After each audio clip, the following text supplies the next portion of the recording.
Humiliation has a price, someone paid it twice. Some families destroy you with hatred. Some destroy you with poverty. But the most dangerous ones destroy you by pretending you don't exist. This is the story of a man who was mocked when he was poor, ignored when he became powerful, and feared only when the truth was revealed. His name was Sam. Sam never counted hours. He counted responsibilities. Every single morning, before the city fully woke up, Sam opened a rented cloth shop along with his two elder brothers. The shop wasn't theirs, but the burden was. 3 shifts. Every day. No holidays. No Sundays. Whatever the shop earned went only for household expenses. No brother took personal profit. No personal savings existed there. But Sam had a wife. And 2 children. So between those exhausting shifts, not at night, not openly, Sam quietly ran a finance office. He would leave, work intensely, and return before anyone noticed. Not ambition. Not greed. Just survival. Sam was the youngest brother. That meant respect upward. Obedience always. And silence by default. Sam's world revolved around 4 people. Viola, his wife. Brandon, his first son. Tyson, his second, born 9 years later. They lived in a joint family with Sam's 2 brothers and their families. 3 families. 1 house. Many rules. Sam gave everything, quietly. Not just to his own children, but to his brothers' children too. Chocolates, toys, clothes, outings, no difference. No conditions. That was Sam. Viola was no different. Beautiful, patient, endlessly hardworking. During family functions, when richer homes hired caterers, this family divided cooking among women. But somehow, Viola always carried the heaviest load. Cooking for 10, sometimes 13 people alone. When others were pregnant, they rested. When Viola was pregnant, she worked. She never complained. She was young. She married for love. So adjustment became her punishment. Then came the first fall. A trusted worker from Sam's finance office vanished overnight, with all the money. Sam's earnings. Other people's savings. Everything. Sam didn't run. He didn't shout. He repaid every single person, slowly, painfully, by cutting his family's comfort to the bone. That was when the house changed. Milk powder ran out for Brandon. Viola asked for help. No one cared.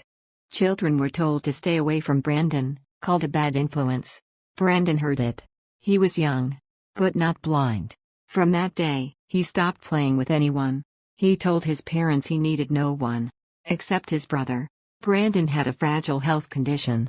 High fevers could make him collapse without warning. Doctors warned Sam and Viola, no pressure. No forcing. No stress. Sam didn't care about marks. He cared about his son breathing. Years later, Sam stabilized again. Then, another fall. A sudden government decision erased years of Sam's saved earnings overnight. Money he had kept quietly, like thousands of small businessmen trying to survive broken systems. No recovery. No explanation. Years of sacrifice, gone. Viola understood something Sam didn't want to accept. This house would never change. Viola turned to Brandon. Do everything quietly. Brandon did. He found work far away. Secured a small house. Planned everything silently. Sam resisted. He loved his brothers. The house. The memories. But love without dignity is just habit. They left. The family laughed. They'll come back. People like them always do. They didn't know Brandon had already lit the coal. And Tyson became the fire. Tyson dropped out of studies. Not because he couldn't continue, but because he refused to let his father take loans for him. He joined Brandon. He learned everything. Fast. Quiet. Complete. No complaints. No shortcuts. Years passed. Sam stayed the same, simple, invisible. But behind that silence, empires were forming. Then came the wedding.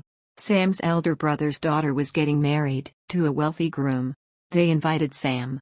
Viola hesitated. But duty won. On the day they traveled, Sam's vehicle was unavailable. Sent away for official work he never spoke about. So they used public transport. The laughter began instantly.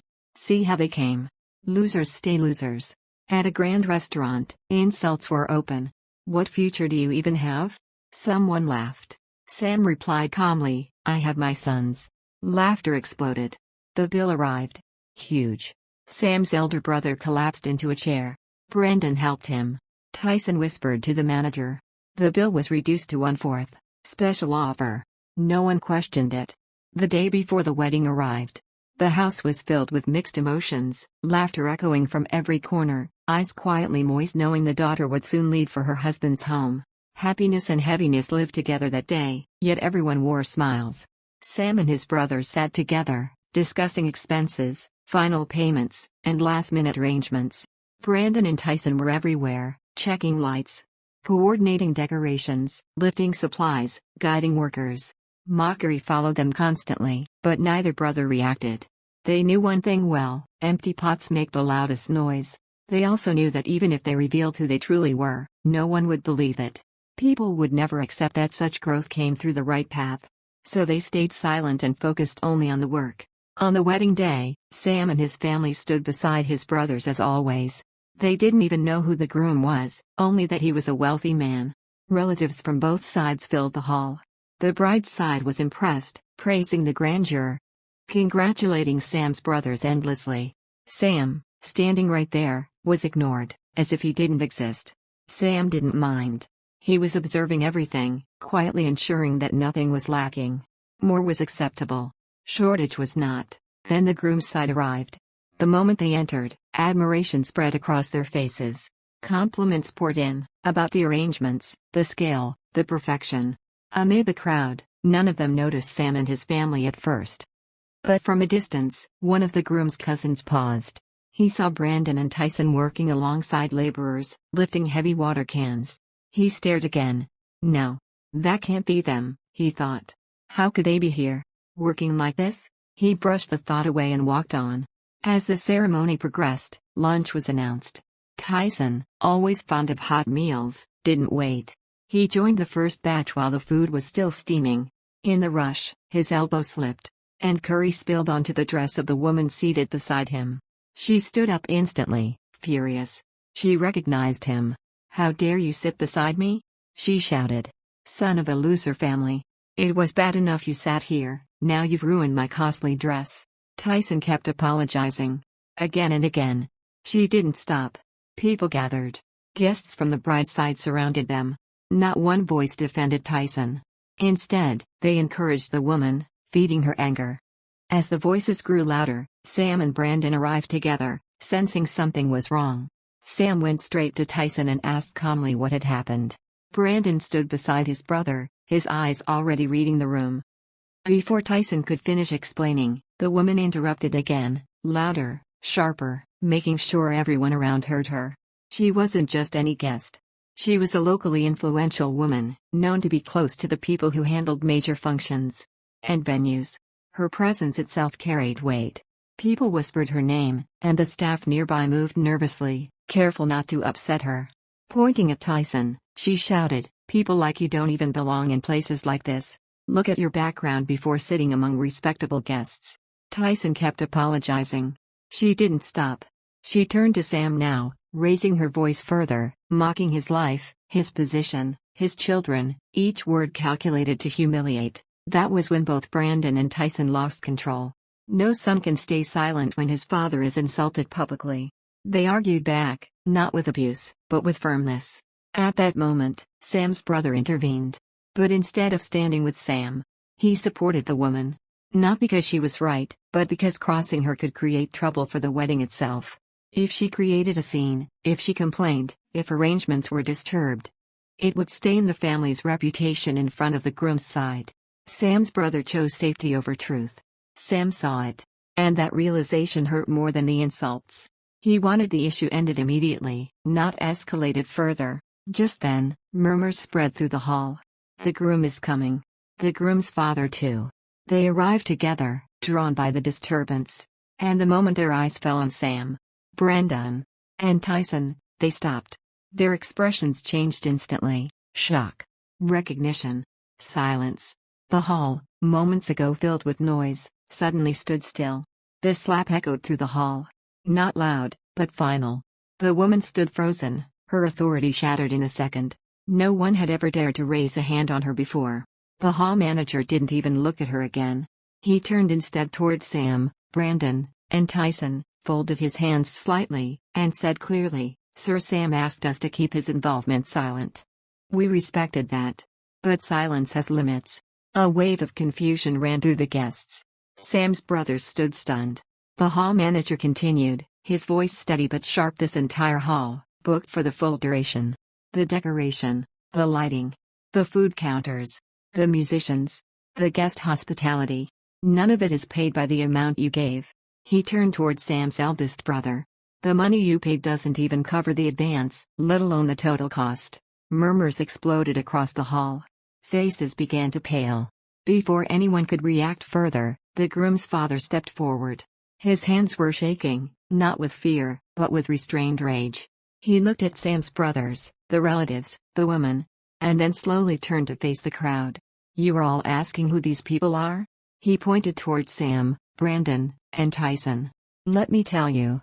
Silence fell so deep you could hear breathing. "I work under them," he said. "My son works under them. Our livelihoods exist because of them." Gasps. He continued, voice growing stronger with each sentence. "These are the people whose single call can open or shut institutions, whose signatures influence political decisions, financial clearances, and institutional approvals. The people whose offices politicians wait outside of, not the other way around." He pointed to Brandon. "This man here runs operations that span multiple regions. People call him a strategist, because once he plans something, competitors don't survive." He pointed to Tyson. "And him?" A bitter smile crossed his face. "He is the one who built networks that even authorities tread carefully around. Not by fear. By control." Then he looked directly at Sam. "And this man." His voice softened. "This man is the reason they are all standing. He funds silently. He supports without credit. He lives simply by choice, not limitation." The groom's father turned sharply toward the woman. "You insulted them?" He laughed, a short, broken laugh. "You don't even qualify to speak their names." The woman's face drained of color. Relatives who laughed earlier now avoided eye contact. Sam's brothers felt their legs weaken. The groom finally stepped forward, his voice low, tense. "Sir. I didn't know." Sam looked at him calmly. "That's because we never wanted you to." Then Sam turned toward the hall. "We came here as family. Not as status. Not as power." He looked at his brothers. "We left quietly once. We return today quietly." He glanced around. "You chose how this ends. And also, that pre-wedding party. The one you thought you got lucky with." His brother swallowed. Sam continued. "Do you know who paid for it?" Silence. No one spoke. "It wasn't an offer. It wasn't luck." Sam turned slightly, and placed his hand on Tyson's shoulder. "It was my son." Gasps. Sam looked back at his brother. "Tyson paid for it." The hall froze. Faces turned pale. Mouths stayed open. "You were standing on the money of the son you called a loser." The humiliation ended completely. Sam turned away. Some people think silence means weakness. Until they realize it was just restraint.